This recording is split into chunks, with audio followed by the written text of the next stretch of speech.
Hello friends, ये जो movie है एक हॉरर मूवी है, साथ ही साथ आप इसको मॉन्स्टर थ्रिलर मूवी भी कह सकते हैं, जिसमें एक फैमिली की सर्वाइवल लाइफ को दिखाया जाता है कि किस तरीके से एक फैमिली के 5 सदस्य अपनी लाइफ को, अपने आप को सर्वाइव करने के लिए कितना स्ट्रगल करते हैं। तो फिल्म की ओर बढ़ने से पहले मैं आपसे यही कहूँगी कि अगर आपको वीडियो अच्छा लगे तो वीडियो को लाइक, कमेंट और शेयर ज़रूर कीजिए। साथ ही साथ ऐसी और भी वीडियोस के लिए, ताकि मैं आपको टाइम टू टाइम ऐसी वीडियोस के अपडेट्स देती रहूँ, आप मेरे चैनल को सब्सक्राइब कीजिए व बेल आइकन के बटन को प्रेस करना ना भूलिए। तो आइए अब हम बिना किसी देरी फिल्म की स्टोरी की ओर बढ़ते हैं।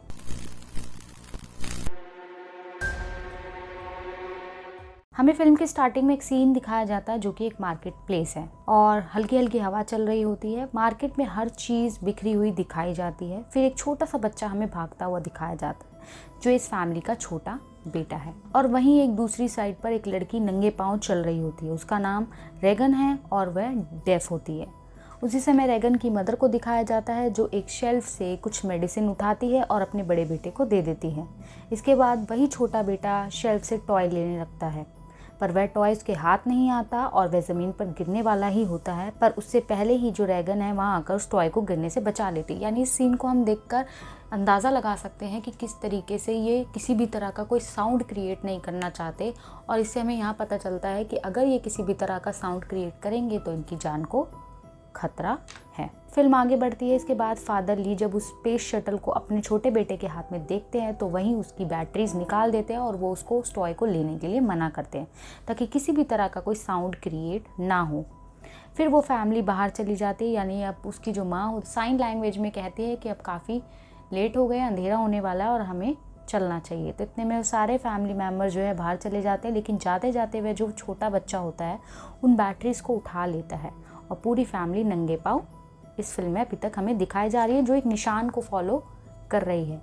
अब पूरी फैमिली जंगल से होते हुए अपने घर की ओर निकल पड़ते हैं।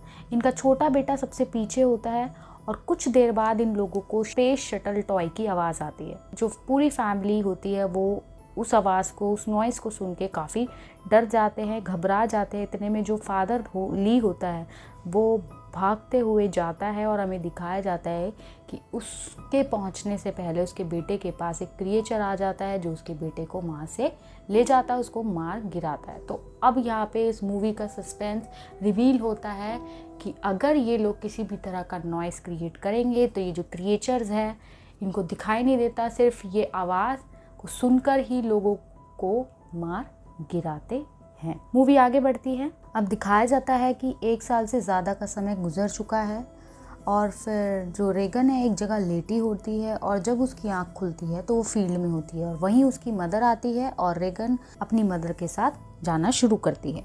जबकि दूसरी तरफ फादर ली को दिखाया जाता है जो एक रूम में बैठा और एक कैमरे के ज़रिए इन दोनों पर नज़र रख रहा होता है। साथ ही साथ हमें इस रूम में दिखाया जाता है कि बहुत सारे न्यूज़पेपर्स रखे होते हैं, मॉनिटर्स होते हैं, टेक्निकल इंस्ट्रूमेंट्स होते हैं और वहीं एक बोर्ड होता है जहाँ पर बहुत सारे वर्ड्स लिखे होते हैं लाइक क्रिएचर्स और डीफनेस। ये सारे वर्ड्स वहाँ पर लिखे हुए हमें नज़र आते हैं।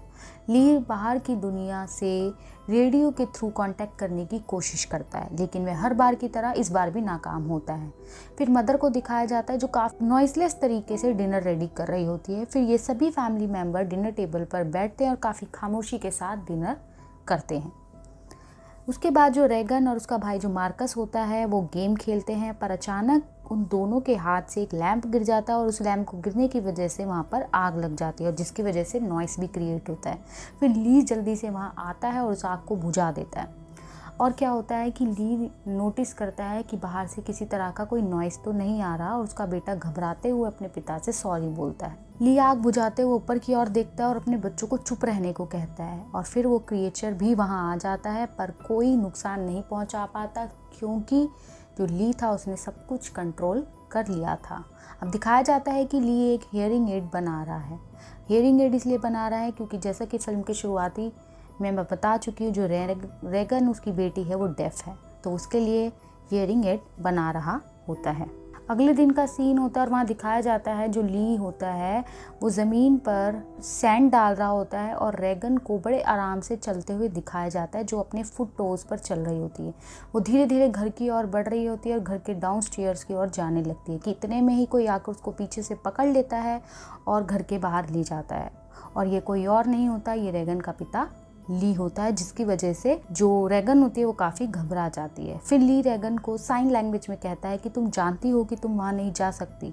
तो रेगन इशारा करती है और कहती है कि मैं कोई बच्ची नहीं हूँ, मैं वहाँ जाकर कोई शोर नहीं करूँगी। फिर ली रेगन को हियरिंग एड देता है और रेगन नहीं लेती, क्योंकि वह जानती है कि हर बार की तरह इस बार भी वो हियरिंग एड काम नहीं करेंगे, जिसकी वजह से वो सुन नहीं पाएगी। लेकिन जो ली होता है वो ज़बरदस्ती उस डिवाइस को रेगन के हाथ में पकड़ाकर वहाँ से चला जाता है।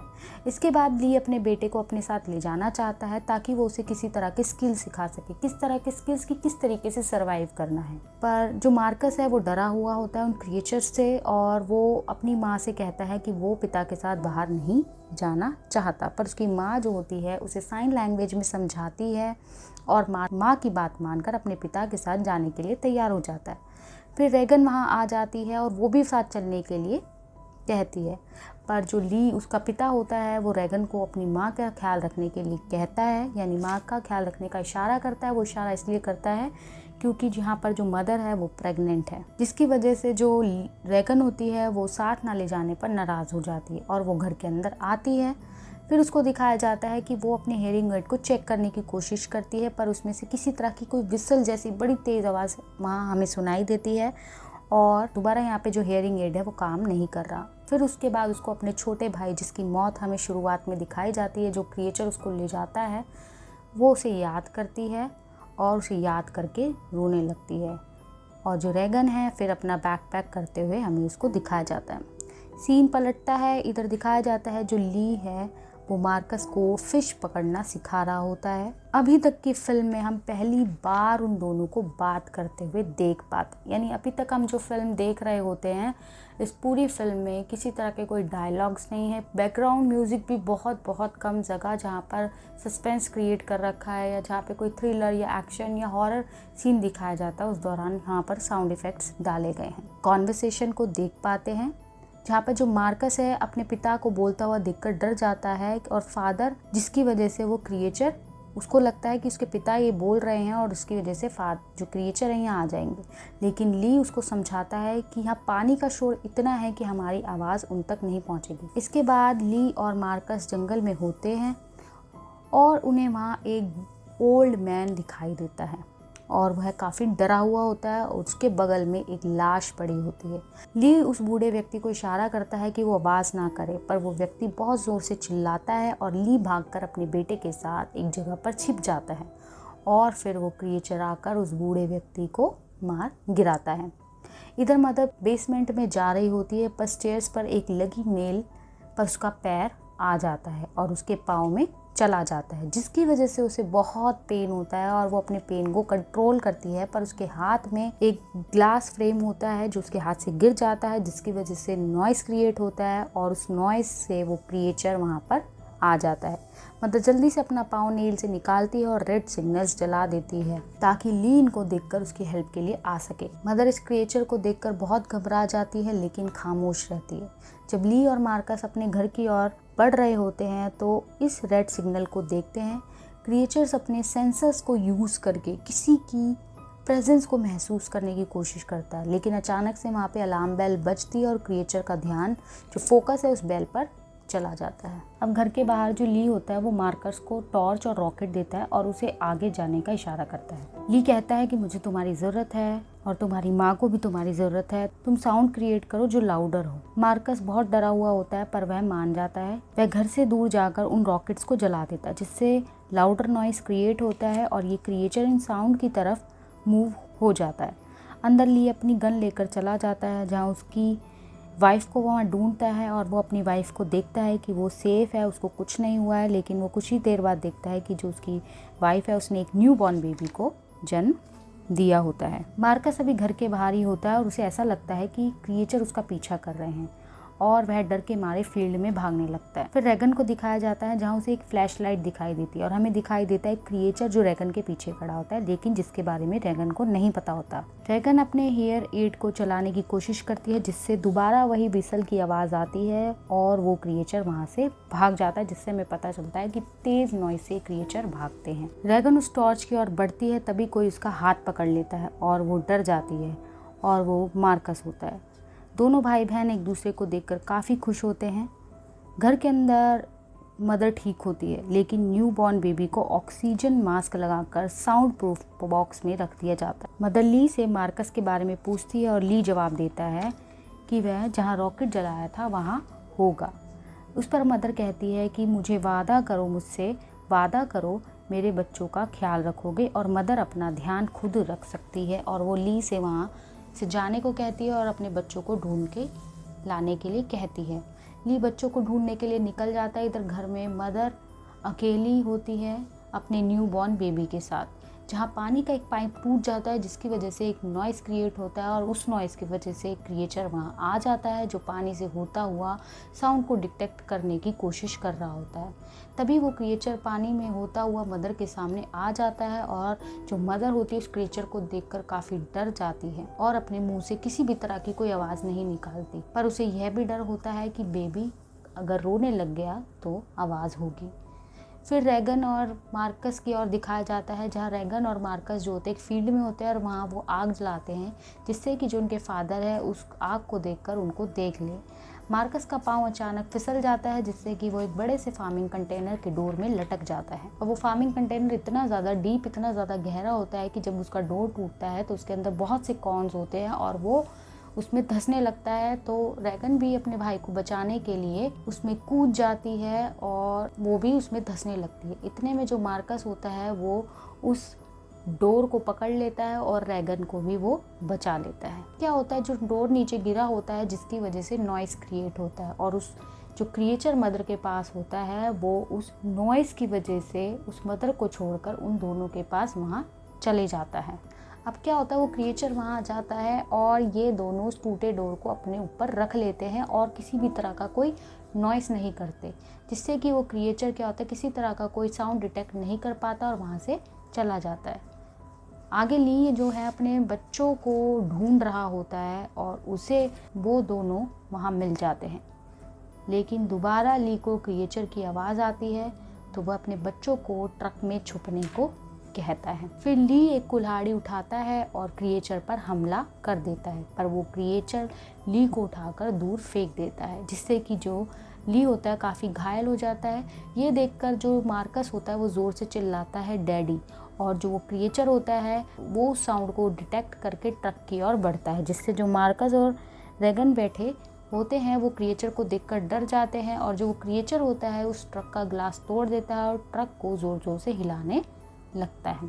अब जो ली होता है वो जख्मी हालत में होता है, लेकिन अपने बच्चों को बचाने के लिए वो उठता है, दोबारा से अपनी कुल्हाड़ी को उठाता है और उस क्रिएचर को अपनी तरफ बुलाता है और साइन से इशारा करते हुए अपने बच्चों से यानी कि रैगन से कहता है कि मैं हमेशा से तुमसे बहुत प्यार करता था और हमेशा करता रहूँगा।